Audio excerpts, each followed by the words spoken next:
Well, good morning.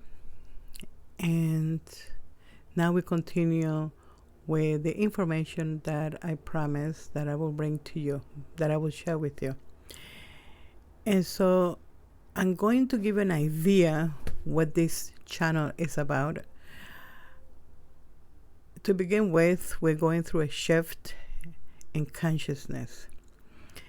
And it began in the 1940s, something like that.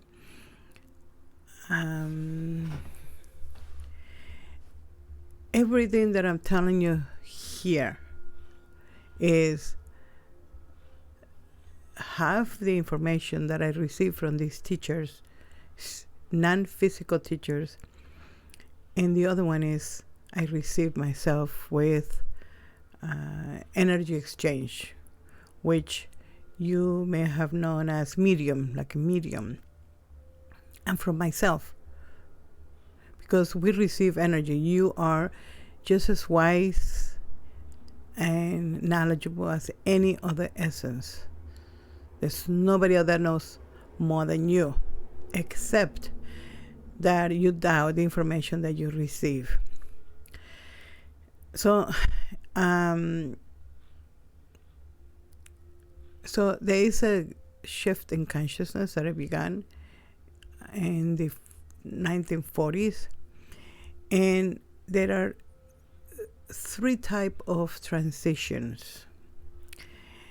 One is to other dimensions. Another one is to disengage from this physical reality.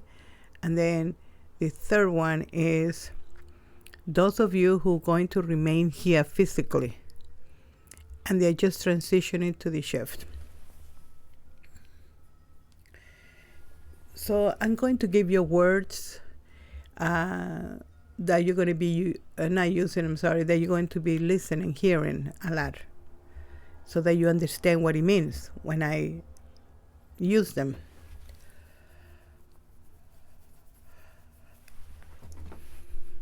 Disengage. Disengage means that you disengage focus from this physical reality. In your terms, it will be dying, death, when somebody dies. But these teachers do not use the word death or dying. But for the convenience that you understand, I will use sometimes, I will remind you what disengagement means. So disengagement is death. Transition is, well, I'm going to be using a lot because there's a transition from the physical to the non-physical, and from the physical to other dimensions. When someone disengages, they also go through a transition.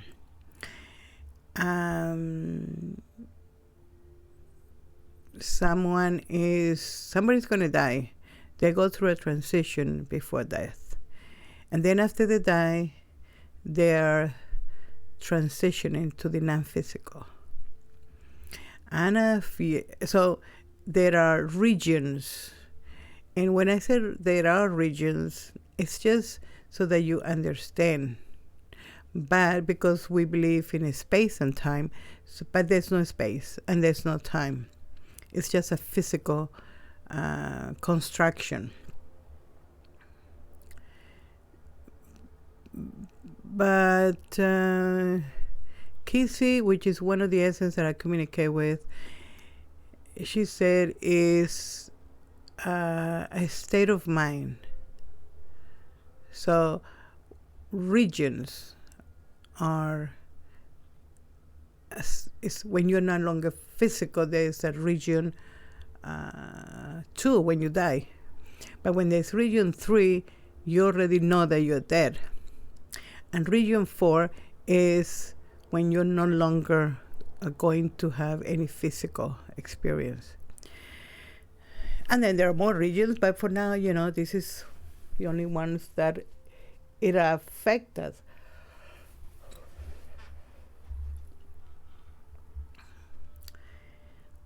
So I'm going to be talking about what happens after you die. What really, really, really happens after you die. What about those tunnels that people talk about? There's no tunnels. There's no light at the end of the tunnel. These are all constructions of humans, distortions that someone said that they saw a tunnel, and then they come and tell everybody they saw a tunnel. You have to understand something. When they say someone died and came back, there's no such a thing as dying and coming back. Just the fact they came back is they didn't experience death, okay? Okay. Now, there are people, and actually there are about 5 people in the entire world that are necromancers. And I'll talk. Everything that I'm mentioning here is stuff that I'm going to be that I'm going to be talking about in my podcast. So a necromancer is someone who brings back the dead. But I'll explain that, because how long the person has to be dead? For how long can they bring it back? Okay. So when somebody says that they die and then they came back and they think, you didn't die. Okay. You may have stopped, but you actually, once you die, you die. There's no coming back. But what I'm going to share with you about death is really reassuring and refreshing. Okay? And it's the truth. What is the physical reality, the physical, is not truth, it's perception. But non-physical, it is truth. I'm going to be talking about the families. There are 9 families that represent all of you in this physical reality. Which one do you belong to? Also, when you come to this physical reality, you are part of the family, but you come here aligned with another family. Okay? So I'm going to be talking about the families and give you an idea. What do they represent? So that you may have an idea who or what family you belong to. There are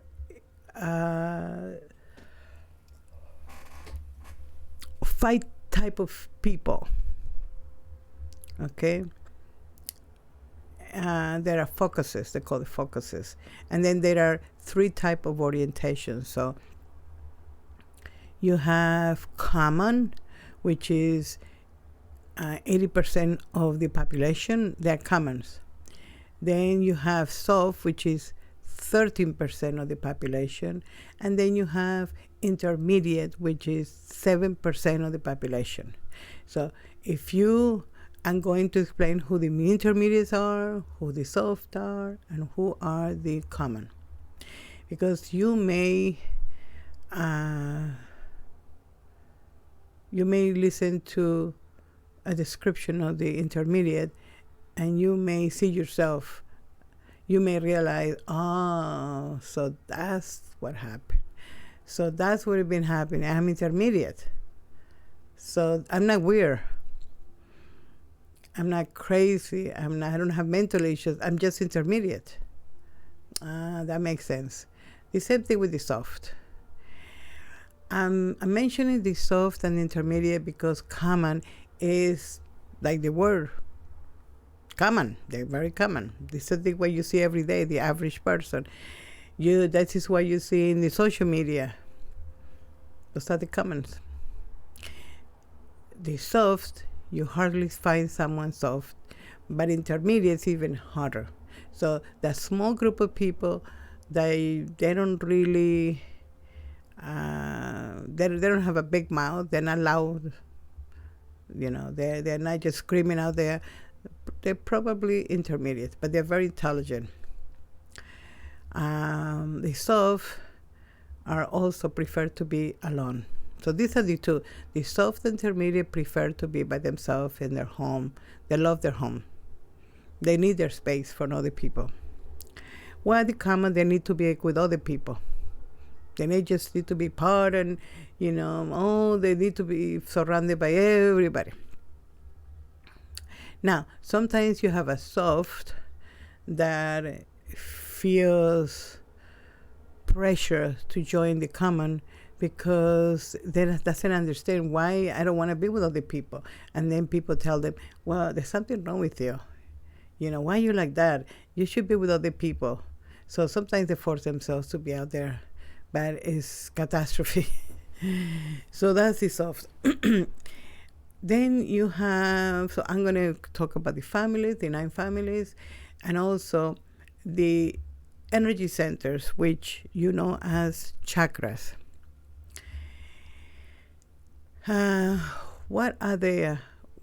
What are the energy centers, and why do you have them? What is the function of the energy centers?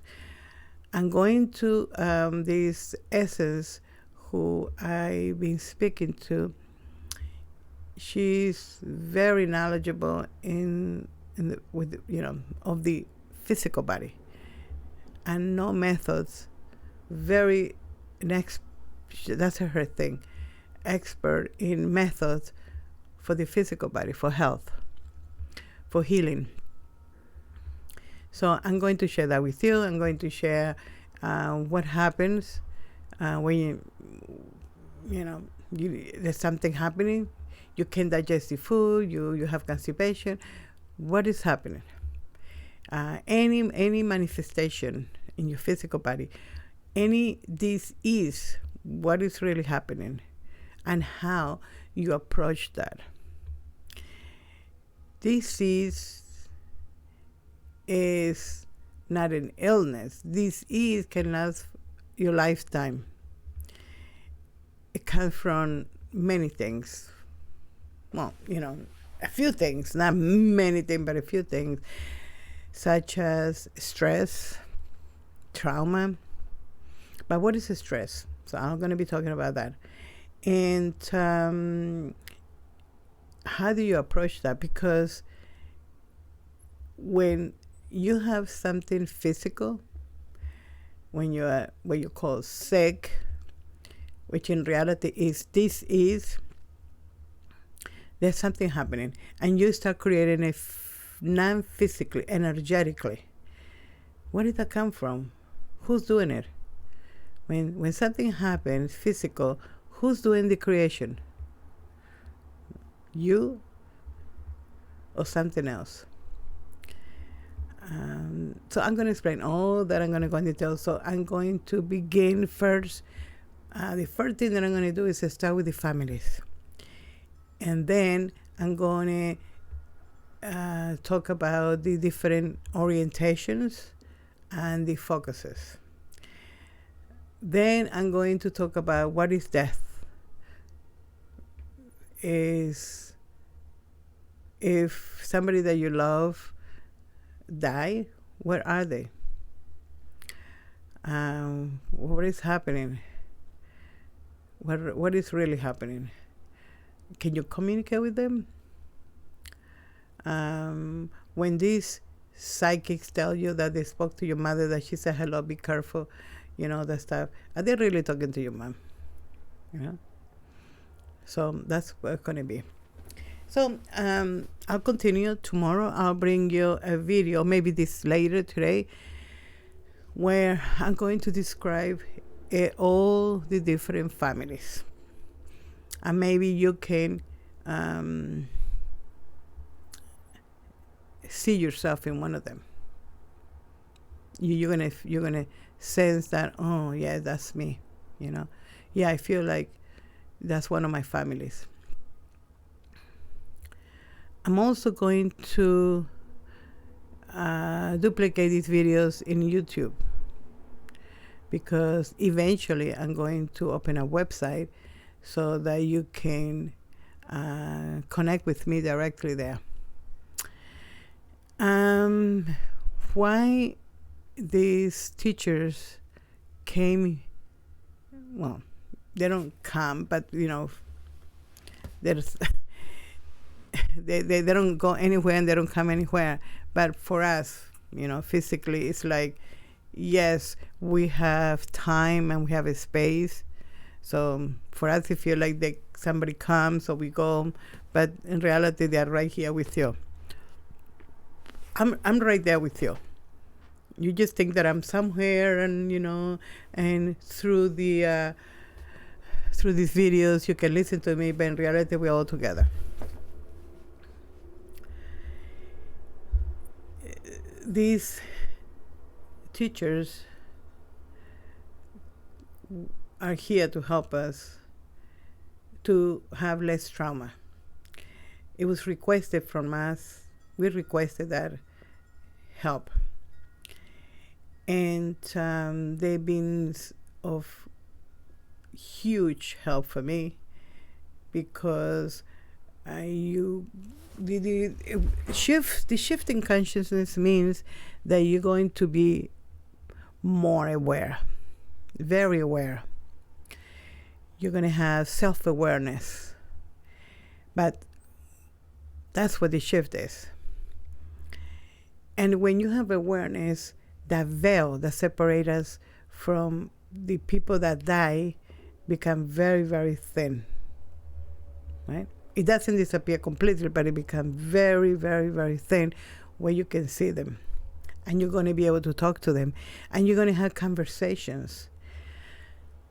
At this point, I see them, but it's very short. Like hello, hi, and they show me images. But pretty soon, I'm going to be able to have a whole conversation like I would do with someone physical. And you too, and everybody that wants to talk to this, anyone that die in your family, you're going to be able to do it. But also with extraterrestrials. Not aliens, extraterrestrials. Extraterrestrials are part of our physical reality. Aliens are from another dimension. So it's going to be, and I have experienced this communication too. So it's not, but you have other focus. I'll explain that more. You have many, many focuses in other dimensions, in other planets, and right here in this, what we call Earth.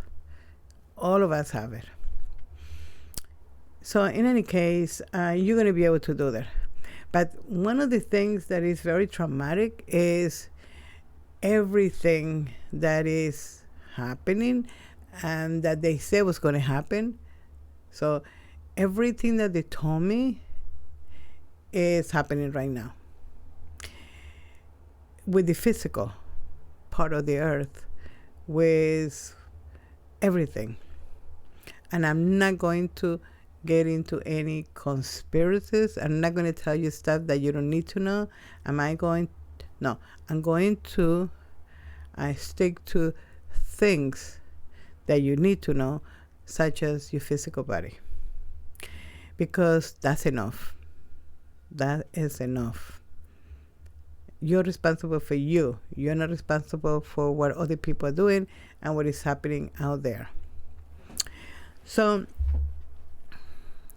when you become self-aware, many, many things happening, and I'll explain why this is happening. But I call them symptoms: vertigo, nauseous, dizziness, off balance, anxiety, depression, panic attacks, ringing in the ear,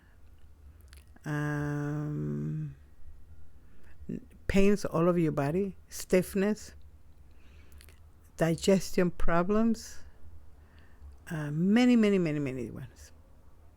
Those are, And the reason you feel that is because it's very strong now. You always had that. You always, everyone had those signals. They're called signals. Your body gives you signals. And you always had them, but they were like whispers. But now they're screaming. They're screaming like the people say bloody murder. They're screaming. And so you feel them very, very strong, right? It knocks you out. And that's the reason. But there's a way to not feel them as strong. Because the idea is not that you're never going to have panic attacks, or that you're never going to have vertigo, or that you're never going to have any of these symptoms. Actually, vertigo is an extreme dizziness, okay? So you don't have to have vertigos anymore. But you may have a little of balance. And when it gets to that point, you stop it. Don't let it go.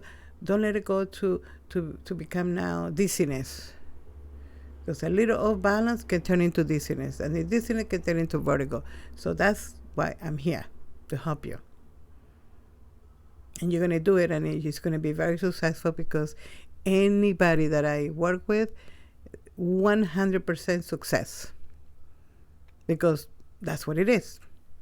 You know, I'm not giving you methods that, you know, that are, I don't know, that I never try, or that, no, I'm giving you methods that these teachers gave me, okay? The other thing is anxiety. When you feel a little bit, that's when you do the method, you do what they told me to do. And when you do that, it will stop. If not, it can turn into a panic attack, and you don't want panic attacks. I don't like to talk about my past, you know, or my experiences, but I can tell you that from 2008 to about, 2014, maybe even, I think by 14, I was already at the end of it. I have anxiety and panic attacks every day. Okay, and dizziness and vertigo. So I had all of them, and I don't have that anymore. You know, and if I feel a little weird, then I use this method that they gave me, and it just stops immediately. You're going to, any trauma that you had is going to come right smack in your face. So how do you work with trauma? Should you release energy? Because I have this method that I can give you, so you release energy that you've been accumulating. You've been trying to block that, you know, you're blocking that part. Should you get rid of energy? I'll give you the method, but I'll let you know that you have to be very careful when you release energy, because everybody's different. And you may have a lot of energy, negative energy, and very intense, and when you release it, you can have extreme pain. Or you can, mostly, you know, just really, and going to vomiting and everything, okay?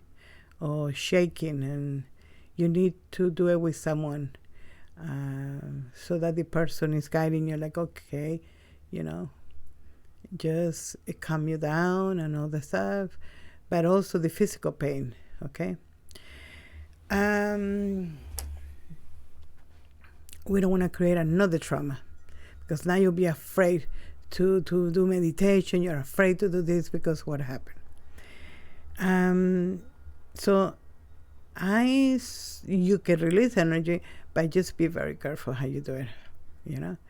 There's another way to do it that is not releasing it, especially if you have a lot of energy. Now, what is negative energy? Negative energy is very simply a stagnant energy. Energy that you didn't release, that you tried to block. Right? We have the idea that there's negative and there's positive. We divide everything into negative and positive, good and bad, right? In reality, there's no good or bad. What happens is the energy is not good or bad, but when you stop it from flowing, then it becomes stagnant and then become toxic, and that's what you call negative. You have to really be aware of this. What are you doing? What are you blocking? Why are you blocking this energy? And the way you know is with emotions. We smile like, hi, everything is good, but inside we are angry, we are resentful, we are frustrated, and we have fear. And so we try to avoid feeling those emotions. And that's when they become, accumulated. And when you're trying to block it, because you cannot block energy. You may stop it and stop it and stop it from expressing, and eventually have to express. And one of the things that happen especially when it's fear, and I'll give you many ways to know if it's fear. What is fear? Let's say someone has a fear of death, and they don't tell anybody, and they just try to avoid the word death. Some people hear the word death and they become, very, very scared. So they avoid it, and they don't want to talk about it. So that's one of the things. You can do that for a year, 2 years, and depending on how intense it is, you start to give it form. This energy has to come out. And when it comes out, it's an entity. And there is where the idea of demons come. When you talk about demons, are energy inside of you that begin to have form. They take form and they come out of you because they have to come out, because they have to express, But it's the energy of fear. So they'll come out and it'll scare you. And it'll be very, very scary. And it has form. And it can talk to you. It's unbelievable. It talks and touches you just like it was something physical.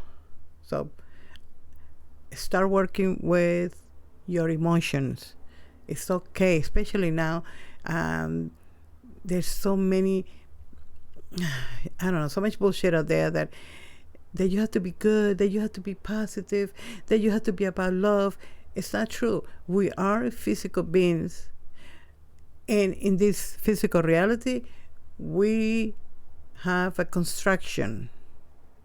And the construction is that, yes, we have emotions. And the emotions are not all cute and positive. We're angry, we're frustrated. We may even hate.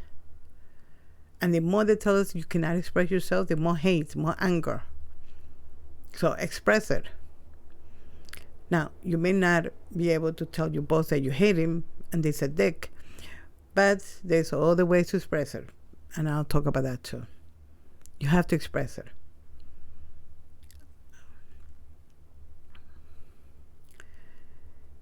It's not good. I mean, I met a girl in a supermarket. She says she's not even 17, or she's maybe 16, but she worked in a supermarket. She was telling me that the doctors are just giving her so much medication for ADHD, something like that. And I met 2 other people with that told me what it was, but I may believe, I don't know, just so that she gives me, she tells me what is the medication for. And she said the medication is, and they all say the same, is to focus and for anger. So they're giving people medication so that you don't get angry. You are going to get angry. You may not be able to express it because the medication makes you docile, obedient. But the anger is inside, because this girl told me, I said, are you frustrated? She said, yes.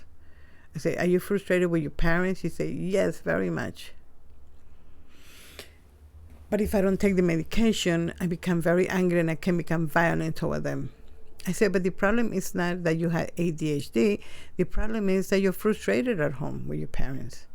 And your parents they've been sending you to the doctor since you're a little kid because that's the best way for them to deal with you. They do not want to talk to you. They do not want to have a conversation with you.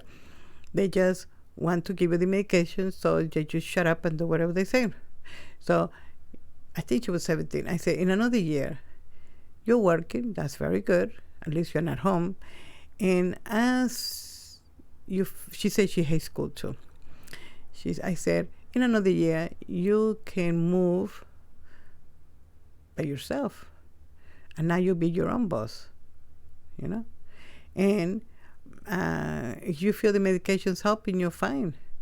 But if you feel that it's creating, because she said the medication they're giving him more and more and more, and she's still angry. She's getting more angry, of course. And these are the kids or the people, because I met other people that are in their 50s, and these are the people who eventually, and they all tell me the same. Without the medication, I would be very angry, and I'm thinking, that's part, that's part of being a human, to be angry and to be happy. It's not just happy and roses, but when you're angry, other people, especially your parents, may not like it. They want you to say, yes, yes, daddy, yes, mommy, whatever you say, like that. Like you're a dog. Some dogs, they listen to you obediently, and some dogs, they'll just bite you. So they want you, that's what they use with medication. It's not good. This eventually, but I don't know, these people, I don't know how long she's been taking it, but I know another lady that she's been taking it since, I think, 10 years. So I don't think it's bad, Me personally, I don't take medication. I don't believe in pills. But if it makes you happy and you feel good taking them, fine. It works. Remember, this is all a perception. There's no truth. There's no truth in this physical reality. So what I say to you here physically, it's not truth, it's my perception. And when you tell me it's not truth, it's your perception. So you create, all of us create with our perception. And our perception is influenced by beliefs. So if you believe that the doctors know it all, that the pills is going to help you, it will help you. 100% it will help you. No matter what medication you take, if you believe that it's good, it will help you. Okay? So nobody can tell you, don't take that medication. This other lady was telling me that her husband said he doesn't want her to take medication. I said, how do you feel about medication? She said, I like it. I said, well, that's all that matters. Not what your husband thinks, right?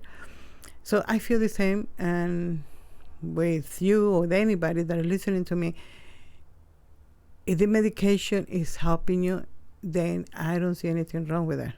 I think it's perfect, right? And so if some people believe that, I don't know, that you pray to a tree and everything will be good, and it will be good because they believe. It's all what you believe. Any case, I went a little too long, but I'll start with the families and we'll move on. And if you have any questions, and you can just put the question in the comments section, and I will do a video specifically for your question. That's what I do. People ask me a question, I do a video specifically for that question. I used to have my YouTube. I don't know if some of you know me from YouTube, but I've been YouTube since 2005, 2006. And I just recently closed it, but I'm going to continue to put these videos there and in Rumble. Have a wonderful day.